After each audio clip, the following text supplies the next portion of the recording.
Salut les amis, le retour de la Ligue 1 qui a commencé vendredi soir avec un match assez sympa entre Nice et Rennes, assez spectaculaire avec 5 buts, bon, avec deux gardiens pas très brillants, on le verra un petit peu plus tard.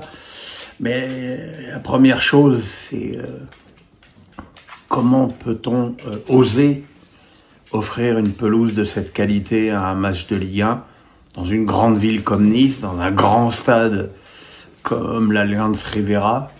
C'est évidemment scandaleux, on n'est pas en été, il n'est pas question de sécheresse, il n'est pas question de champignons, c'est juste qu'il y a des jardiniers qui foutent rien, et que tout le monde s'en cogne de l'état de la pelouse à Nice, et voilà, et c'est un scandale. C'est un scandale. Mais bon, une fois ces considérations de jardinerie faites, le match a été plutôt sympa, disputé sur un bon niveau avec des Rennais que j'ai quand même trouvé un gros progrès au niveau au niveau de l'engagement dans ce match. On a pu voir, malheureusement, ils ont été plombés par leur gardien de but, Steve Mandanda. Steve Mandanda, qui est une victime collatérale de la signature annoncée puis avortée avant qu'elle soit peut-être de nouveau d'actualité de Brice Samba. Et même avec un gardien aussi expérimenté que Mandanda, ce sont évidemment pas des conditions psychologiques pour mettre un gardien dans de bonnes conditions, et il n'est pas inoubliable sur le but de Guessant et sur celui de Laborde, et évidemment celui de Diop. Alors on éternue mon cœur. Et celui de Diop, évidemment, sa relance au pied catastrophique provoque ce but-là. C'est dommage parce que Kalimundo avait égalisé dans un premier temps. Truffert a réduit le score, mais voilà. Malgré tout, ça fait encore une victoire pour Nice à domicile et encore une défaite à l'extérieur pour Rennes. Cet après-midi, on a eu un Lille-Nantes, un Saint-Étienne-Reims, un Saint-Étienne-Reims extrêmement étonnant, et l'apport de l'entraîneur norvégien dont le nom m'échappe, je ne veux pas écorcher, est évident. On a vu une équipe de Saint-Étienne transfigurée au niveau de ses intentions de jeu, de la sortie de balle. Voilà encore un entraîneur-joueur, pas entraîneur-joueur, un entraîneur qui prône du jeu, qui demande à ses équipes des efforts, une bonne gestion au milieu de terrain, et on a eu vraiment des joueurs majeurs dans ce match. Évidemment, les bravos iront à Boaké qui a mis les 2 premiers buts, et à Tassin qui a fait passe D sur le 2e but de Boaké et qui a marqué le 3e but des Verts avec un sang-froid et une classe assez étonnante pour un joueur qui était quand même en grande difficulté depuis son transfert record chez les Verts, et un début de saison plus que pénible pour lui. Voilà, évidemment, le paysage des côté rémois est beaucoup plus inquiétant, et j'ai peur que la vente d'Agbadou, qui était de loin le meilleur joueur du Stade de Reims depuis le début de la saison, soit une perte sportive évidemment très importante.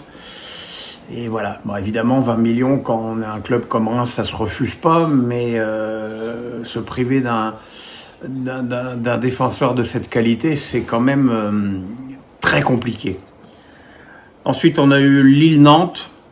Alors autant les 2 premiers matchs de cette journée étaient plutôt sympas, autant Lille-Nantes a été un match poussif entre une équipe de Nantes qui évidemment a surtout cherché à défendre, et une équipe de Lille qui a un peu pioché au niveau de l'imagination, de la créativité, des occasions de but. Alors il est évident que la blessure de Pardo dès le début du match a peut-être modifié, contrarié les plans de Genesio. Mais enfin, on a rarement vu Lille aussi peu dangereux sur le plan offensif, même s'ils ont ouvert le score sur une très jolie frappe de Cabella qui a heurté la barre et qui a été bien reprise par Gudmundsson. Voilà, les Nantais ont cru égaliser par Ganago, à qui ce but aurait fait beaucoup de bien, mais il a été refusé très justement pour une retour de position de hors-jeu de Le Penant, qui a été joué le ballon alors qu'il était sorti du terrain. Et puis finalement, ils ont égalisé sur un penalty concédé par Diakhaté sur Mohamed, transformé tranquillement par Ablin. Voilà, c'est un coup d'arrêt pour Lille et c'est un bon point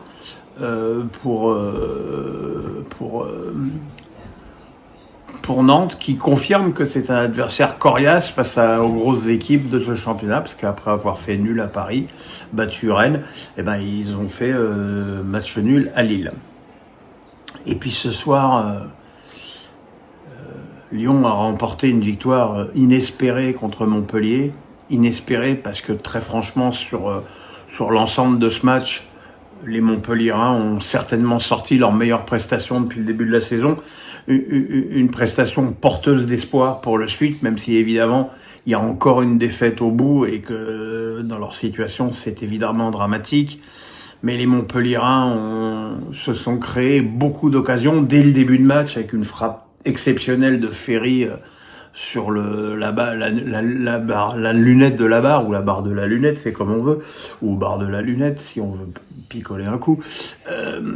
Et derrière, Perry a fait des très bons arrêts, et les Lyonnais, qui une fois de plus ont balbutié leur football en jouant en 4-2-3-1, je crois qu'il faudrait que Pierre Sage admette une fois pour toutes que ce dispositif n'est absolument pas adapté à leur équipe. Et voilà, très très peu d'occasions. Et puis en seconde période, c'est Montpellier qui ouvre le score sur un tir croisé de Ferry. Là aussi, justement refusé par la VAR pour une faute au préalable de Ferry sur Fofana. Derrière, les Montpelliérains ont perdu leur défenseur serbe, là aussi son nom m'échappe, qui a en plus pris un jaune pour un tacle par derrière dangereux sur Lacazette, mais j'ai peur que sur ce tacle il se soit broyé la cheville. Et puis derrière, Fayed a goinfré une occasion énorme, magnifiquement servie par El Tamari, et voilà, et comme c'était pas sa soirée au jeune Fayed, c'est lui qui, sur un cafouillage, a marqué contre son camp le but de la victoire pour Lyon. Victoire vraiment inespérée pour des Lyonnais qui ont quand même montré que avec Ferry et Tolisso sur le banc, c'était pas exactement la même équipe, hein. Donc voilà, une victoire un peu tombée du ciel pour les Lyonnais, et une défaite. Alors je sais bien que les gens n'aiment pas le terme de défaite encourageante, mais en tout cas le comportement des Montpelliérains doit les inciter à continuer à se battre. Et encore une fois, je trouve qu'il y a bien moins bon comme effectif que celui de Montpellier dans cette Ligue 1. Voilà, on se retrouve demain avec les 4 autres matchs de cette journée et le formidable trophée des champions entre le PSG et Monaco à Doha. On a hâte. Le pouce, la cloche, on s'abonne. Bonne soirée les amis, bye bye.